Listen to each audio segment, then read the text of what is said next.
आगे बढ़े, आपको बताएं बिजली के बिलों का महीना 40 दिन का कैसे हुआ। पावर डिवीजन ने नेपरा की इंक्वायरी रिपोर्ट पर एतराज़ कर दिया। पावर डिवीजन ने वजाहत दी है कि जुलाई अगस्त में ज़्यादा छुट्टियां ओवर बिलिंग की वजह बनी। हफ्ता इतवार को महीने की आखिरी तारीख हो तो फिर 1-2 दिन बाद रीडिंग की जाती है। मज़ीद जानते हैं अपने नुमाइंदे मलिक सईदावान से। जी मलिक सईदावान, अपडेट कीजिए। जी बिल्कुल, नेपरा की ओवर बिलिंग से मुतालिक इंक्वायरी रिपोर्ट पर जो है वो पावर डिवीजन ने सख्त एतराज जो है वो लगाए हैं। जराये के मुताबिक नेपरा की इंक्वायरी एक कमेटी पर जो है वो इस्तेमाल कर रहे तरीक़ेकार पर पावर डिवीजन को एतराज आया। नेपरा रिपोर्ट में बात मामला की दुरुस्त निशानदेही भी की गई।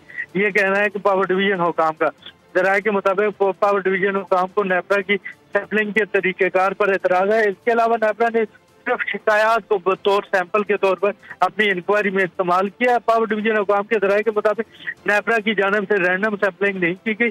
पावर डिवीजन ने जुलाई में ज्यादा छुट्टियों को ओवर बिलिंग की वजह करार दे दिया।